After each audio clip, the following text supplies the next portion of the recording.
मैं भारत को भारतीयता की मान्यता के आधार पर फिर से खड़ा करना चाहता हूं, उस काम में लगा हूं।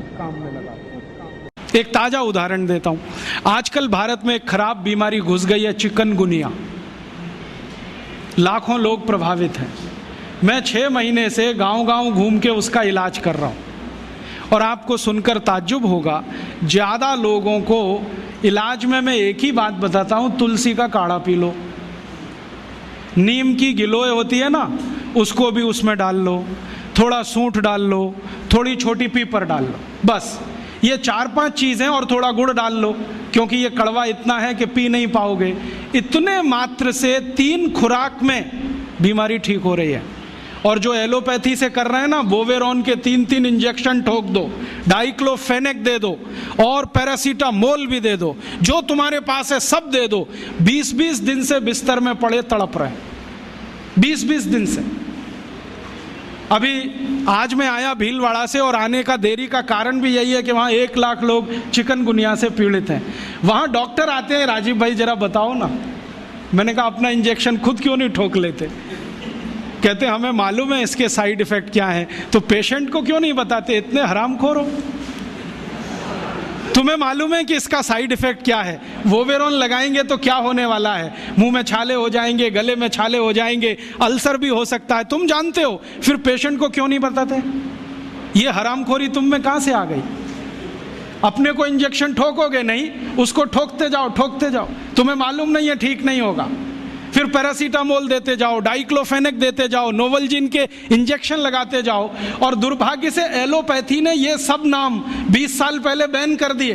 वो कहते हैं डाइक्लोफेनेक खराब है, पैरासीटामोल तो और भी खराब है, नोवलजीन तो 1984 से बैन है यूरोप में और अमेरिका में। वही इंजेक्शन यहाँ ठोक रहे हैं लगातार। दुष्परिणाम है कि मरीज ठीक ही नहीं हो रहे। और मैं आपको मेरा अपना तजुर्बा बताता हूँ। आप में से कुछ विद्यार्थी होम्योपैथी के हैं। आप जानते हैं कि होम्योपैथी की बहुत सारी दवाएं आयुर्वेद से ही निकली। तुलसी है ना, उसी से ओसीमम है।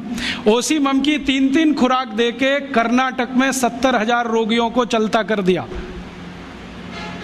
और वो 20-20 दिन से एलोपैथी खा रहे थे, रिजल्ट नहीं आ रहा है। ओसीमम 200 की 3 खुराक सफिशिएंट, और आदमी 20 दिन से तड़प रहा है बिस्तर में, न नींद आ रही है, न चैन मिल रहा है, इतनी उल्टियां हो रही हैं, बुखार उतर नहीं रहा है, सब तकलीफ है। 3 डोज दो, खत्म कहानी। माने उसको फिर कुछ जरूरत ही नहीं।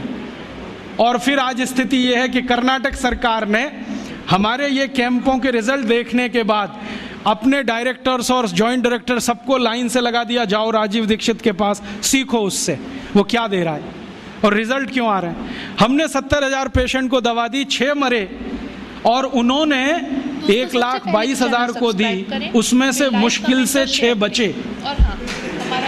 ये कर्नाटक का हाल है। कर्नाटक में चिकनगुनिया इतना बुरी तरह से फैला है, कोई गांव नहीं बचा जहां चिकनगुनिया ना हो। मेरी तो स्थिति यह है कि कार्यकर्ता कम पड़ गए, डॉक्टर कम पड़ गए। अगर मेरे पास 1,000-2,000 डॉक्टर होते तो हम कर्नाटक के उन लाखों लोगों को बचा लेते जो मर गए पिछले 6 महीने। महाराष्ट्र में भी यही है। रिजल्ट मिलते हैं उन दवाओं से, तो भरोसा क्यों नहीं करें उनके ऊपर? ओसीमम तो तुलसी में से ही बनी है भाई, और तो क्या है, डाइल्यूशन फॉर्म में है, बस इतना ही तो है। और तुलसी का काढ़ा समझ लो मदर टिंचर फॉर्म है उसका। तो काढ़ा दे दो तो समझ लो मदर टिंचर दे दिया, और पोटेंसी में दिया तो डाइल्यूट करके दिया। और आप जानते हैं कि ये आयुर्वेद का ही सिद्धांत है कि औषधि की मात्रा जितनी कम रखो, असर उतना ही अधिक है। होम्योपैथी तो इसी पे काम करती है। तो अपने विज्ञान में दम तो है, अपनी विद्या में दम तो है, बस इसका प्रचार करने की बात है। प्रचार कौन करेगा? आप करेंगे। और इसका सबसे सरल तरीका है वॉक एंड टॉक। सबसे सरल तरीका। अगर आप इसका अपनी विद्याओं का प्रचार करना चाहते हैं, सरकार तो करेगी नहीं, क्योंकि वो एलोपैथी के चंगुल में फंसी है। हमारी सरकार के 2 मंत्रियों का तो मेरा तजुर्बा है पिछले 6 साल में। जब मैं उनके पास गया स्वास्थ्य मंत्री को मिलने के लिए, वो कहते राजीव भाई ये सब हमको समझता है, कर कुछ नहीं सकते। क्योंकि ऐसा जकड़ के रख लिया है। तो मैंने कहा इसमें आग तो लगा सकते हो, आग ही लगा दो, हनुमान जी की तरह से रावण की लंका एक बार जल जाए, कम से कम कहानी तो खत्म हो जाए। तो कहते हैं उतनी हिम्मत अभी तक नहीं आई है, आ जाएगी तो वो भी लगा देंगे।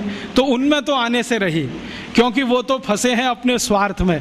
आप इसको तैयारी करो, एक ना एक दिन ये विदेश से आई हुई चिकित्सा पद्धति के तंत्र को ऐसे ही उखाड़ के फेंकना है जैसे ईस्ट इंडिया कंपनी को उखाड़ के फेंका था हमने तो। क्योंकि ये जो विदेशी चिकित्सा पद्धति है इसमें कोई दम नहीं। दोस्तों, सबसे पहले तो चैनल सब्सक्राइब करें, फिर लाइक, कमेंट और शेयर करें। और हाँ, हमारा एंड्रॉयड ऐप डाउनलोड करना ना भूलें।